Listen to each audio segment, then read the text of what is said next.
Florida, in the heart of summer, is supposed to smell like salt air and orange blossoms, not fear. But on the night of July 18th, in a sleepy coastal town where folks still wave from their porches and gossip drifts through the air like Spanish moss, something happened that would forever change how people lock their doors. Gloria Matthews had lived here for more than 3 decades, and everyone knew her. Not because she was loud or flashy, but because she was the kind of woman who remembered your birthday, baked cookies for your kids, and showed up at church even when the Florida heat made the air feel like soup. At 62, she carried herself with the quiet dignity of someone who had seen hardship and survived it. A widow for nearly 8 years, she had built a life of simple routines. Early morning walks along the boardwalk, afternoons volunteering at the food pantry, and quiet evenings reading on her porch swing with a glass of sweet tea.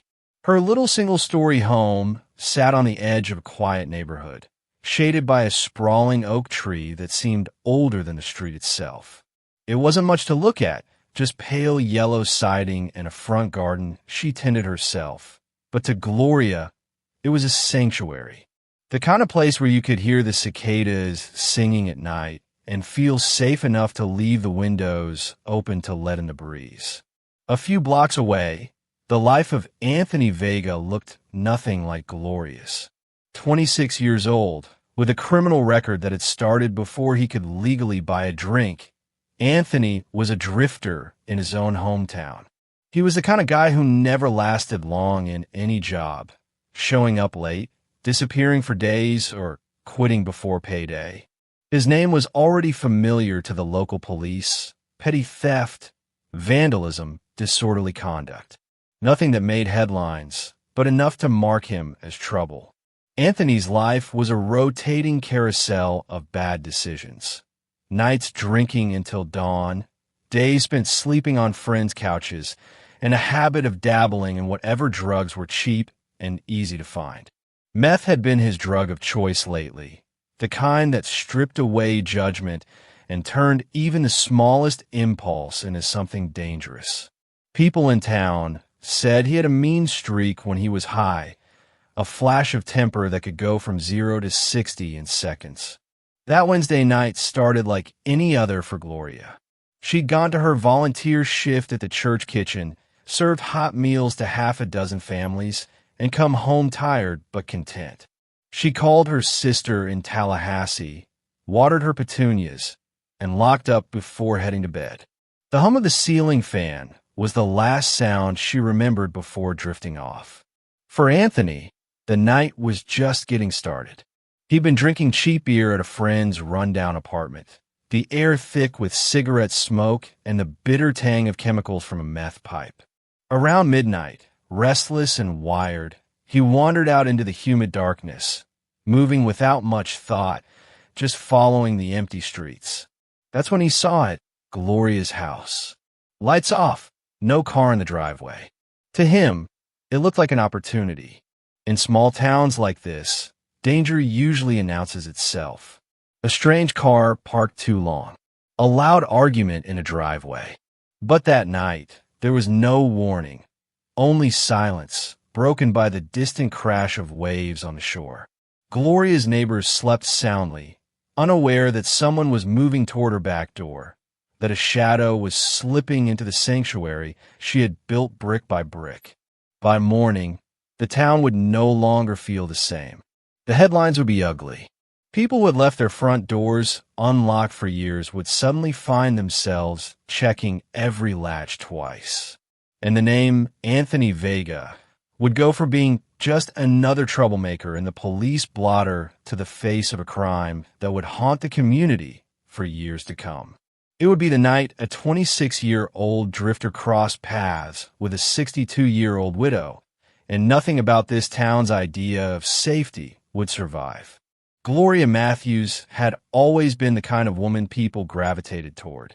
Born in 1961 in a small farming town just outside Tallahassee, she was the middle child of 5, raised in a modest home where kindness was treated like currency.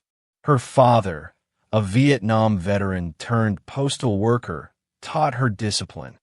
Her mother, a seamstress with a gentle spirit, taught her compassion. As a young girl, Gloria was known for her quick smile and willingness to help, whether it was running errands for the elderly couple next door or staying after school to help clean up the classroom. In her early 20s, Gloria pursued a career in nursing. She had a knack for making patients feel safe, even in their most vulnerable moments. It was during those years that she met Frank Matthews, a quiet but warm-hearted mechanic who had moved to town to open his own auto shop.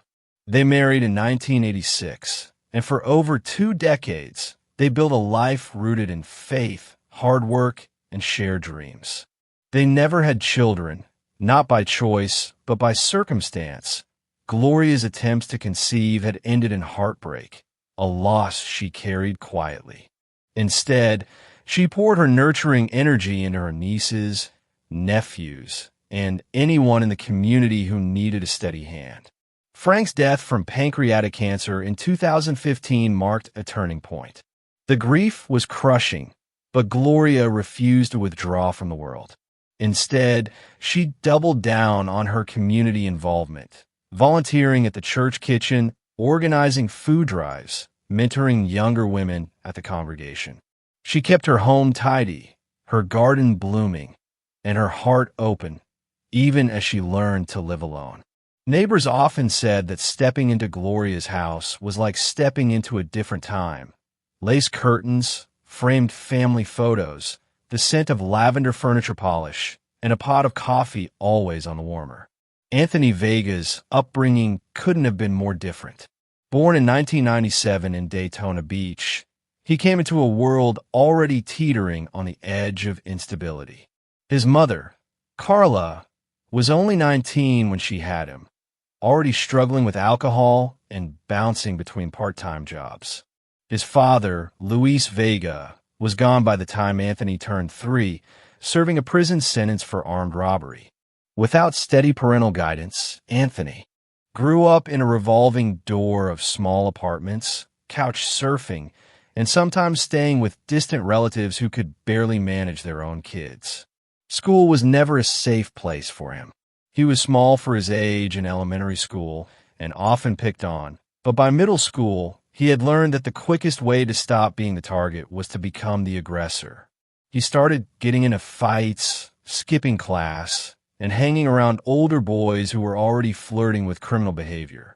The first time his name appeared in a police report, he was only 13, caught shoplifting energy drinks and candy from a convenience store. It was dismissed as a youthful mistake, but it set a pattern.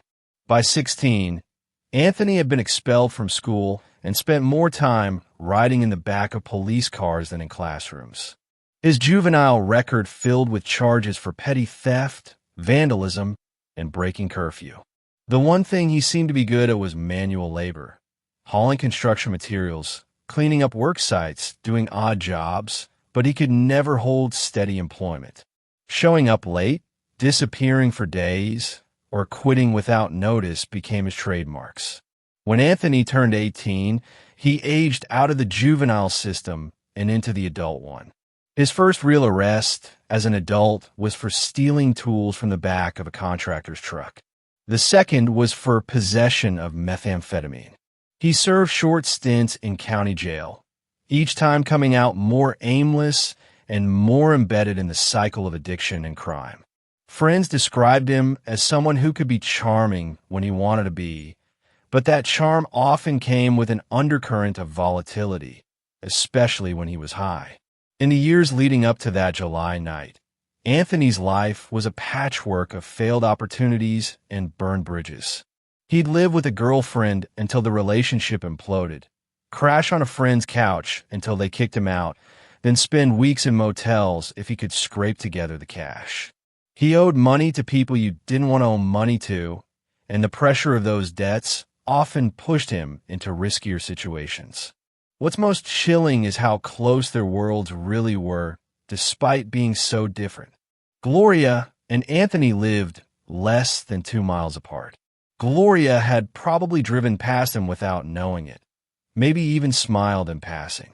She might have seen him at the gas station or walking down the sidewalk, never realizing that their lives would intersect in the most violent way imaginable. Gloria's life was defined by stability, generosity, and faith.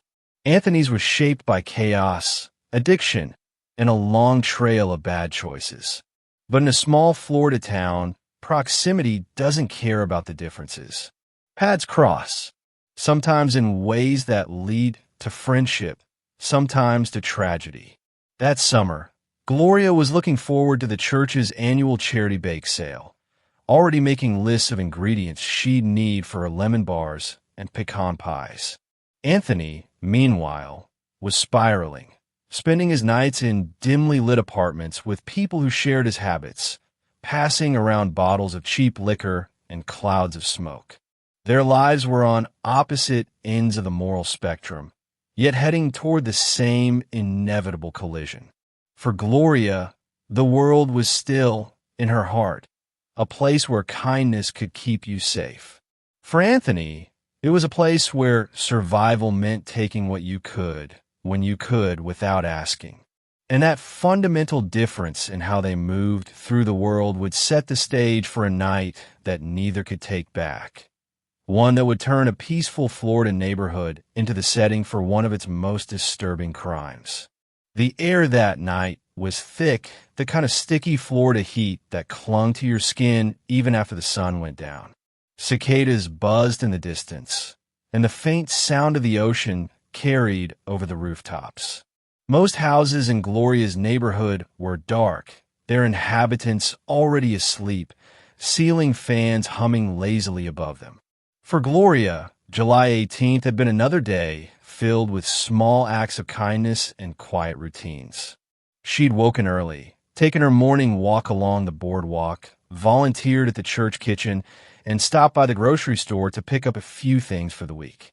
By 9 o'clock, she'd called her sister in Tallahassee to catch up, taken a hot shower, and slipped into her favorite nightgown. Her little yellow house felt safe. She'd locked the doors, checked the windows, and left the porch light on, just like she always did. Inside, the soft glow of a bedside lamp cast shadows across framed family photos on the wall. She climbed into bed with a paperback novel and read until her eyelids grew heavy. The last thing she remembered before drifting off was the gentle tick of the clock in the living room. A few blocks away, Anthony Vega's night had taken a different shape entirely. He'd been at a friend's apartment, a cramped, stuffy second-floor unit that smelled of stale beer and cigarette smoke. The air inside was thick with meth fumes, the kind of chemical tang that burned the back of your throat. Anthony was already drunk when someone passed him the glass pipe, and after a few hits, the familiar rush kicked in, a hot, jittery energy that made his mind race and his judgment evaporate. He felt invincible, restless, and on edge all at once. By midnight, the apartment was winding down. People were passed out on couches or scrolling through their phones in a haze. Anthony couldn't sit still. He stepped outside into the heavy night air, his heart thudding, and started walking with no real destination. His sandals slapped against the pavement, the streetlights casting pools of orange light onto the cracked sidewalks. Every house he passed looked dark and quiet, ripe for the picking in his mind. When he turned onto Gloria Street, it wasn't because he knew her personally. He didn't. But the house caught his attention. Pale yellow siding, lights off, no car in the driveway. He slowed his pace, scanning the street. No movement, no barking dogs, just a faint rustle of palm fronds in the humid breeze. He walked past once, then doubled back, circling around to the rear of the house. The kitchen window over the sink was shut but not latched. Anthony tested it with his fingers, found that it slid up with only a little resistance. The frame squeaked softly as he pushed it higher. His pulse quickened, a mix of adrenaline and intoxication making his hands shake. He hoisted himself up, swung his legs inside, and landed lightly on the tiled floor. Inside, the house smelled faintly of lavender and coffee grounds. The moonlight spilling through the curtains cast silver shadows across the counters. He moved quietly, opening a few drawers, looking for cash, jewelry, anything easy to grab. But as he was rifling through the contents of a kitchen cabinet, a voice cut through the silence. "Who's there?" It was Gloria, her voice shaky but firm. She stood in the doorway in her nightgown, one hand clutching the frame, the other holding her cell phone. For a split second, Anthony froze. Then instinct took over. He lunged forward, grabbing her wrist before she could dial. The phone clattered to the floor. "Please, take whatever you want. Just leave," Gloria pleaded, her voice breaking. But Anthony wasn't thinking about leaving. The drugs coursing through his veins had sharpened his aggression. He shoved her backward into the living room, his grip tightening. Gloria struggled, trying to twist away, but he was stronger, fueled by adrenaline and rage at being caught. What happened next was fast and brutal. He pinned her down, using his weight to keep her still, and in that moment, the crime escalated from a simple burglary into something far darker. The assault was over in minutes, but the damage it left behind would last far longer. Anthony stood up, breathing hard, and looked down at her. She was crying, her face turned toward the wall, her voice hoarse from begging. Somewhere in the back of his mind, he knew he'd gone too far, that this was no longer just about stealing. Now, if she talked, he'd be facing prison for a long time. He muttered something, maybe an apology, maybe a threat, even he couldn't remember later, and backed away toward the kitchen. He grabbed her phone, thinking to take it with him, then changed his mind and dropped it on the counter. Without another word, he climbed back out the same window he'd entered, his sandals hitting the grass softly as he disappeared into the dark. For a while, Gloria just lay there, frozen, the ticking clock in the living room suddenly deafening. When she finally moved, her legs felt unsteady. She made it to the phone, dialing 911 with trembling fingers. Her voice on the call was raw, cracking as she told the dispatcher someone had broken into her home, that she'd been attacked. By the time the first patrol car pulled up, the night had gone still again, as if nothing had happened. But inside that pale yellow house, the air was thick with the scent of fear and the sound of life that would never be the same. The first neighbor to notice something was wrong was Helen Carr, a retired schoolteacher who lived across the street. She was up early, as always, watering her hibiscus plants just after sunrise. Helen had lived in the neighborhood for over 20 years, and she knew Gloria's routines by heart. Lights on by 6:30, curtains drawn back, the smell of coffee drifting from the kitchen window. But this morning, the curtains were still closed. The porch light was still on, and the front door, which Gloria always kept locked, was standing slightly ajar. Helen frowned, set down her watering can, and called out across the street. "Gloria?" Her voice carried in the quiet morning air, but there was no answer. A prickle of unease ran down her spine. She walked to the curb, hesitated, then decided to cross over. As she stepped onto Gloria's porch, she could hear the faint creak of the front door moving in the breeze. Inside, the air felt wrong. Too still. Too heavy. Helen called out again, louder this time. "Gloria, it's Helen. You okay?" Still nothing. She took a cautious step inside and immediately saw the overturned lamp in the living room, the phone lying on the floor, and the nightgown-clad figure slumped against the couch. Gloria's face was pale, her eyes wide and glassy. She was breathing, but her whole body shook. Helen's heart lurched. She rushed to her friend's side, kneeling on the carpet. "Oh my God! Gloria, what happened?" Gloria's lips moved, but her words were broken, barely a whisper. Helen caught fragments. Man window couldn't stop him. It was enough to send her scrambling for the phone. Her hands trembled as she dialed 911. Within minutes, The quiet street was lit up with flashing red and blue lights. The first officer through the door, Deputy Kyle Anders, took one look at the scene and radioed for an ambulance. His voice was low but urgent as he crouched beside Gloria, asking her name, trying to keep her talking. She avoided eye contact, staring at a spot on the carpet, her hands gripping the couch cushion like she might float away if she let go. Paramedics arrived and quickly assessed her injuries. There were bruises forming along her wrists, a cut near her temple, and the unmistakable signs of trauma that made their movements both gentle and deliberate. They wrapped a blanket around her shoulders and guided her toward the stretcher. Helen followed them to the door, tears streaming down her face. "You're safe now, honey," she kept saying, though her own voice was shaking. While Gloria was being taken to the hospital, the officers began securing the scene. Deputy Anders and his partner moved through the house, noting the open kitchen window, the scuff marks on the counter where someone had climbed in, the drawers left half open. On the tile floor near the sink, a faint print from a sandal's sole stood out in the thin layer of dust. Outside, in the patch of grass below the window, another partial shoe print confirmed the intruder's path.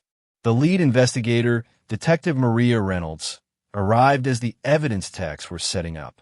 She was a tall woman with a calm, measured presence, and she immediately began walking the perimeter, her eyes scanning for anything the first responders might have missed. She spotted a cigarette but near the side fence, bagged it carefully, and made a mental note to have it tested for DNA. Neighbors began to gather in small clusters on the sidewalk, whispering, their faces a mix of shock and anger. This was the kind of street where people left their doors unlocked and borrowed sugar without asking. Nothing like this had ever happened here. Helen told the officers what she'd seen, her voice catching as she described finding Gloria. Another neighbor mentioned seeing a young man walking alone around midnight, looking restless, but hadn't thought much of it at the time. At the hospital, Gloria underwent a full medical examination. The nurse assigned to her held her hand through the process, explaining each step softly. Gloria's mind replayed the night in flashes, his hands on her wrists, the sound of the window sliding open, the look in his eyes when he realized she'd seen him. She felt both numb and raw, like her skin was too thin to contain the weight of what had happened. Detective Reynolds visited her that afternoon, sitting quietly until Gloria was ready to speak. The details came slowly, haltingly, but they were enough to paint a picture. A young man, maybe mid-20s, dark hair, strong build, wearing sandals. His breath smelled like alcohol, his movements erratic. He'd come through the kitchen, grab her before she could call for help, and when he was finished, he'd left the same way he came. By the end of the day, the neighborhood was still buzzing with the news. Patrol cars circled the area, knocking on doors, asking for security camera footage. The yellow house on the corner was now a crime scene, its windows taped off, a forensic team moving in and out. And in a hospital room a few miles away, Gloria Matthews, beloved neighbor, volunteer, and friend, was beginning the long, painful process of piecing herself back together. The rescue had been swift, the response professional, but the damage was done. What had once been just another quiet summer morning in this corner of Florida was now etched into the town's memory as the day innocence cracked and fear slipped in through an unlocked window. Detective Maria Reynolds knew from the moment she stepped into Gloria Matthews' kitchen that this case was going to move fast, because it had to. In a small Florida town like this, violent crimes were rare, but when they happened, the pressure to find a suspect was suffocating. Neighbors wanted answers. The media wanted a face to put on the story. And somewhere out there, a man who had just broken into a widow's home and assaulted her was walking free. The first step was locking down the scene. The pale yellow house was swarming with activity, crime scene techs dusting for prints, photographing every room, and carefully bagging anything that could be traced back to the intruder. The open kitchen window was the obvious point of entry, but Reynolds wanted more than obvious. She studied the scuff marks on the counter, the faint partial shoe print on the tile, and the flattened grass outside. The tread pattern was distinctive, worn sandals with a thin sole and a missing chunk near the heel. By mid-morning, the evidence team had collected several promising items.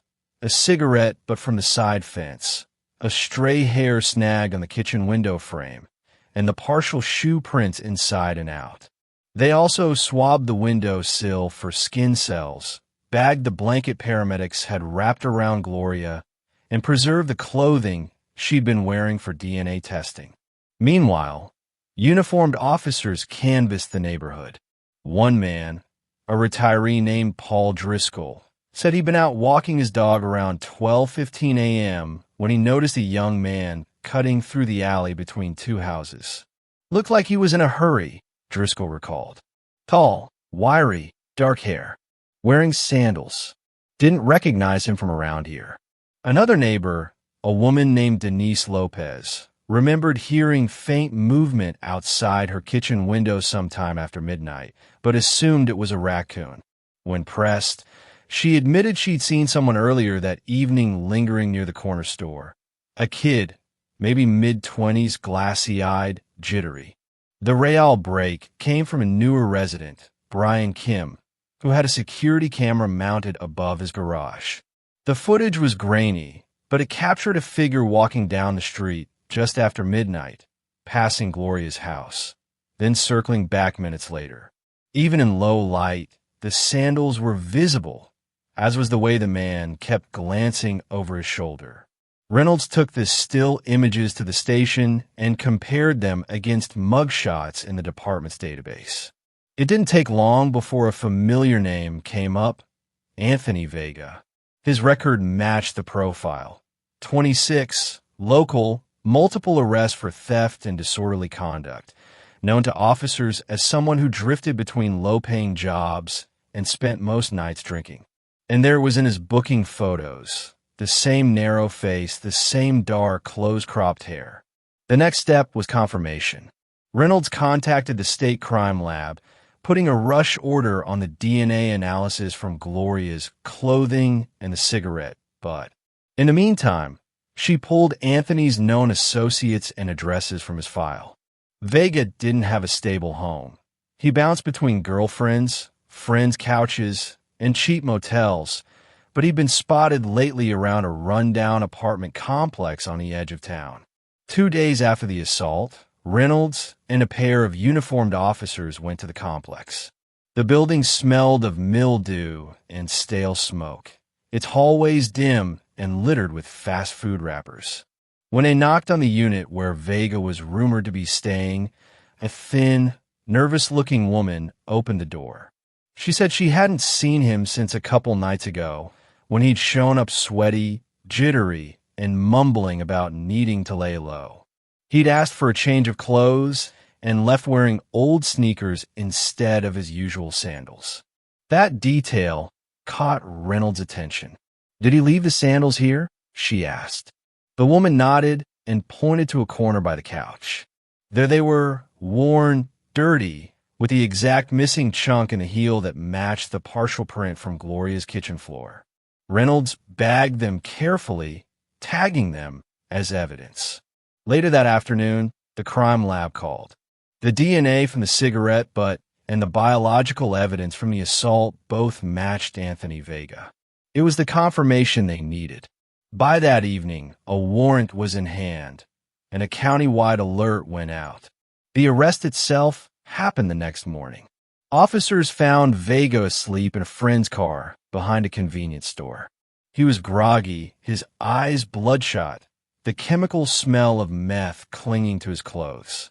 When they told him he was under arrest for burglary and sexual battery, his first words were, "I didn't do nothing." At the station, Reynolds took the lead in the interrogation room. Vega slouched in the metal chair, his cuffed hands resting on the table. At first, He denied even knowing who Gloria was. When shown the security footage, he claimed it wasn't him. When confronted with the sandals, his eyes flickered, but he still insisted they'd been stolen from him. Reynolds let the silence stretch, then slid a folder across the table. Inside were the lab results, DNA match, 99.99% certainty. She watched the fight drain out of him. He leaned back, exhaled hard, and stared at the ceiling. "I was just looking for something to sell," he muttered finally. "She saw me. I freaked out. I didn't mean for her to go that far, but had gone that far, and there was no undoing it."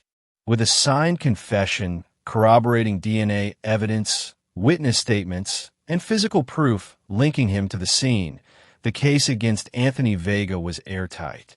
Still, Reynolds knew that for Gloria, the investigation's conclusion was only the beginning of another ordeal. The court process, the retelling, the cross-examination. Justice would move forward, but the night of July 18th would always remain, carved in her memory in sharp, unyielding lines.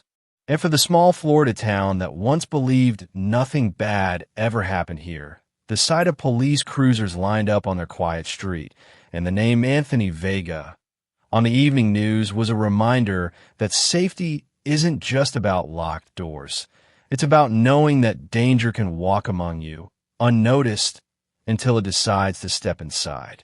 The interrogation room of the county sheriff's office was small, windowless, and cold enough to make anyone uneasy. The walls were bare except for a clock that seemed louder than it needed to be, ticking away each second with deliberate precision. Anthony Vega sat slouched in a metal chair, his hands cuffed to the table, a faint chemical smell still clinging to him from the night before. He looked like a man caught between exhaustion and defiance. Dark circles under his eyes, jaw tight, one leg bouncing in nervous rhythm. Detective Maria Reynolds walked in carrying a thin folder, a styrofoam cup of coffee in her other hand. She didn't sit right away. Instead, she stood for a moment, letting the sound of the door closing echo in the silence. "Anthony," she said evenly, pulling out the chair across from him. "You know why you're here?" He shrugged, eyes fixed on a spot on the table. "No idea. You guys picked up the wrong person." "Really?" Reynolds opened the folder slowly, flipping through a few pages as if she were just getting reacquainted with the case. "Because we got a lot of people who saw you near the Matthews house the night of July 18th. Got you on camera, too. Pretty hard to mistake someone else for you, Anthony." He smirked faintly, but it didn't reach his eyes. People see what they want to see. Reynolds leaned forward. "What I want is the truth. And the truth is, you broke into a 62-year-old woman's home. You attacked her, and then you left her there, terrified, thinking she might not live to see the morning." For the first time, his legs stopped bouncing. His gaze shifted to the coffee in her hand, like he was trying to focus on anything except her words. "I don't know her. Never been inside her house," he muttered. Reynolds let the silence sit for a moment, then slid a clear evidence bag across the table. Inside were the worn sandals with a distinctive chunk missing from the heel. "Funny thing," she said. "We found these in your friend's apartment. They matched the prints in Gloria's kitchen and the grass outside her window. Want to explain that?" Anthony glanced at the bag, but said nothing. His shoulders tensed, the smirk long gone. She opened the folder again, pulling out a printed sheet. "DNA doesn't lie. Anthony, the lab matched you to the cigarette, but we found by the fence and to the biological evidence from the scene. It's you. There's no maybe here." His jaw clenched. For a moment, he looked like he might lash out, but instead he leaned back, staring at the ceiling. "You don't get it," he said finally, his voice low. I didn't plan to hurt her. I just needed money. Thought maybe she had a wallet sitting out, something I could grab. She came in and..." He stopped himself, breathing hard. "She came in and what?" Reynolds pressed, her tone still steady but sharper now. "She saw me, he said, his words spilling faster now. I panicked. She had her phone. I thought she was going to call the cops. I grabbed her. I didn't think about it. I just lost it for a minute. Then it got out of hand. Out of hand. Reynolds shot back, her voice rising just enough to cut through the hum of the air vent. Anthony, you pinned a 62-year-old woman down and violated her in her own home. That's not something that just happens. That's a choice. He shook his head, his breathing uneven. I was high. I don't even remember all of it. I swear I didn't mean to. You didn't mean to? You climbed in her window, you grabbed her, you assaulted her, and then you walked out like it was nothing. That's not an accident, Anthony. That's a crime. And now you're facing decades in prison. The words seemed to sink in. His shoulders slumped, the fight draining out of him. He rubbed his face with both hands, the cuffs rattling against the table. I can't go back to prison, he muttered, almost to himself. You're already there, Reynolds said quietly. The only thing you can control now is whether you own up to what you did or keep lying until the jury hears every ugly detail without a shred of remorse from you. He sat in silence for a long moment, the clock ticking loud in the background. Finally, he nodded, eyes still fixed on the table. Fine, he said. Yeah, it was me. I went in. I grabbed her. I did what you're saying I did. I wish I could take it back, but I can't. I wasn't thinking. Reynolds didn't move, just watched him. That's your statement? He nodded again, this time slower. Yeah, that's my statement. She stood, gathering the folder and evidence bag. Then we're done here. As she walked out, Anthony slumped deeper in his chair, staring at the cold, blank wall. Whatever defiance he'd carried in with him was gone. In its place was the grim realization that the story he'd been trying to tell himself, that this was just a mistake, that maybe he could slip away again, was over. The truth was now on record, and the path ahead of him led in only one direction. The trial of State of Florida versus Anthony Vega began on a humid Monday morning in late March, 8 months after the attack. By then, the small coastal town had been living with the story for so long that people spoke about it in lowered voices, as if raising the volume might somehow make it worse.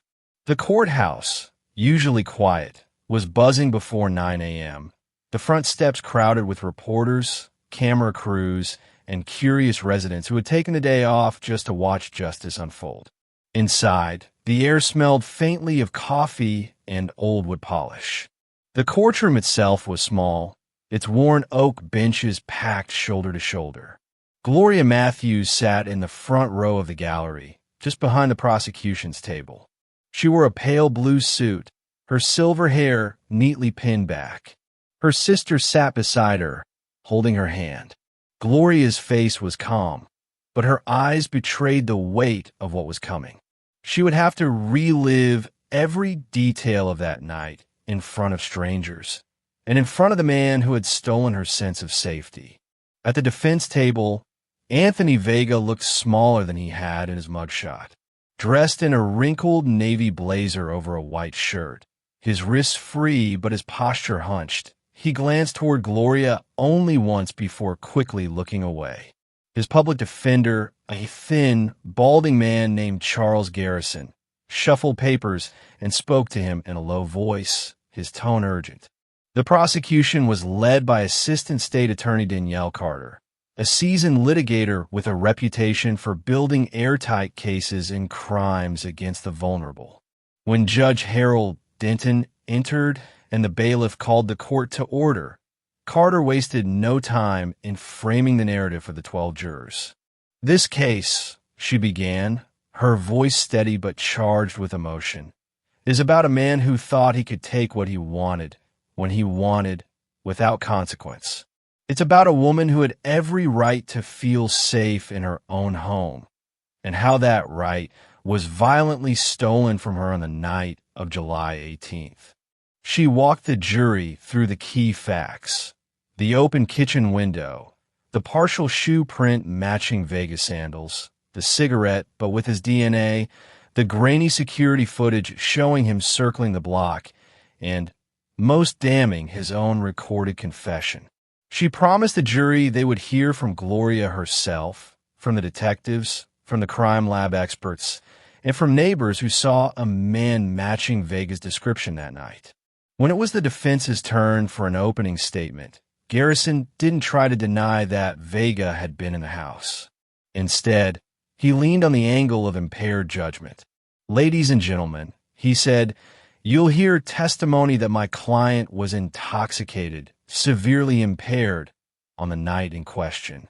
He did not go into that house intending to commit the crimes the state is alleging. This was the tragic result of poor choices and addiction, not a calculated plan." The first witnesses were the officers who responded to the scene. Deputy Kyle Anders described finding Gloria sitting against her couch, shaken but conscious. His testimony was measured, but the impact was clear as he recounted her trembling voice and the way she avoided looking at him when she spoke. Detective Maria Reynolds took the stand next, guiding the jury through the investigation step by step. She explained how the scene was processed, how the sandals were recovered, and how the DNA results came back as a match. Carter played the audio of Vega's confession, his voice flat and resigned as he admitted to the assault. The courtroom was silent except for the recording. Then it was Gloria's turn. The bailiff helped her to the witness stand, and for a moment she simply sat there, hands folded in her lap, gathering herself. Carter's questions were gentle at first, about her background, her home, her community work, before easing into the events of that night. Her voice wavered as she described waking to a noise in the kitchen, seeing a man she didn't know, and the moment he lunged at her. She spoke about the fear, the helplessness, the overwhelming thought that she might die in her own living room. Carter handed her a tissue when she paused, but Gloria didn't break down. She finished her account with quiet strength, saying, "I want the jury to understand. This wasn't just one night. This has changed every night since." On cross-examination, Garrison tread carefully, avoiding any implication that she was at fault. His strategy was to suggest that Vega's actions were driven by panic rather than intent. Gloria met his questions with steady, unwavering answers. No, she hadn't known him before that night. No, she hadn't provoked him. Yes, she believed he knew exactly what he was doing. Over the next 2 days, the jury heard from the state crime lab analyst, who explained the DNA match in plain, indisputable terms. They saw the sandals laid out on a table in front of them, the missing heel chunk matching the print from Gloria's kitchen. They watched the grainy security footage showing Vega walking down her street twice in under 10 minutes. The defense called only 2 witnesses, a substance abuse counselor who had met Vega in jail, and an old friend who testified about his years-long struggle with addiction. Their aim was to humanize him, to make the jury see a man battling demons rather than a predator. But under cross-examination, both were forced to admit that addiction doesn't explain breaking into a stranger's home and assaulting them. Closing arguments came on a Friday afternoon. Carter stood before the jury, her voice low but unwavering. "Addiction may explain bad decisions," she said, "but it does not excuse what happened here. The evidence is clear, the intent is clear, and the harm is undeniable." Garrison asked the jury to consider the possibility of lesser charges, arguing that the state hadn't proven premeditation beyond a reasonable doubt. But the weight of the case, physical evidence, eyewitness accounts, and Vega's own words hung heavy in the room. When the jury filed out to deliberate, Gloria's sister put an arm around her. Vega sat motionless at the defense table, staring at his hands. Less than 4 hours later, the bailiff announced the jury had reached a verdict. The courtroom stood as Judge Denton read the decision. Guilty on all counts: burglary with assault, sexual battery, and false imprisonment. A quiet gasp rippled through the gallery. Gloria closed her eyes, a single tear slipping down her cheek. Vega exhaled slowly, his shoulders sagging. The judge set sentencing for the following month, but the weight of the verdict was immediate. For the first time since that humid July night, Gloria knew the man who had shattered her peace would no longer walk free. And for the people of her small Florida town, the verdict was more than just justice. It was a reminder that even in the darkest moments, truth can still be brought into the light. The sentencing hearing took place on an overcast April morning, the sky a flat, heavy gray that seemed to mirror the mood inside the courthouse. The gallery was packed.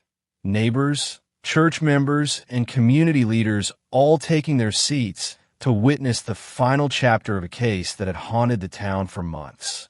Gloria Matthews was there, sitting in the same front row she had occupied during the trial, her hands clasped tightly in her lap. Anthony Vega entered in an orange jumpsuit, wrists and ankles shackled, escorted by 2 deputies. The casual smirk he had worn in his earliest court appearances was gone. He kept his eyes low, his posture slouched. The weeks in county jail had left him thinner, his face drawn, but there was no mistaking the fact that he was about to hear how much of his life he'd be spending behind bars. Judge Harold Denton reviewed the charges one by one: burglary with assault, sexual battery, false imprisonment, and reminded the courtroom of the evidence: the DNA match, the security footage, the eyewitness accounts, and Vega's own confession. He spoke plainly about the seriousness of the crimes. "You violated the sanctity of a woman's home," Denton said, his voice firm. "You stripped away her sense of safety, her dignity, and her peace of mind, and you did so with no regard for the pain you caused." When given the opportunity to speak, Vega stood slowly. His voice was low, almost inaudible. "I'm sorry," he said, glancing briefly toward Gloria, but not meeting her eyes. "I was messed up on drugs. I wasn't thinking straight. I wish I could take it back." Gloria, when it was her turn, rose with quiet composure. She told the court how her nights were now filled with locks checked twice, porch lights left on until morning, and a lingering fear that someone might come through her window again. "I will never get back the person I was before July 18th, she said. "But I can make sure that he doesn't get the chance to do this to anyone else." Judge Denton wasted no time delivering the sentence: 20 years in state prison, followed by lifetime registration as a sex offender. Vega's head dropped, his shoulders slumping further as the gavel came down. The sound was final. There would be no walking away from this. Outside the courthouse, the reaction was immediate. Local reporters gathered statements from residents who had followed the trial closely. Many expressed relief, calling the sentence fair, even lenient given the trauma inflicted. "He's lucky it wasn't more," one neighbor told the cameras. Others spoke about how the case had changed their own habits. Doors locked earlier, porch lights left burning, a new wariness toward unfamiliar faces in the neighborhood. At Gloria's church, members held a small gathering later that week to support her. They prayed, hugged her, and reminded her she wasn't alone. The food pantry where she volunteered received an influx of donations in her honor, a gesture meant to restore some of the good that had been overshadowed by violence.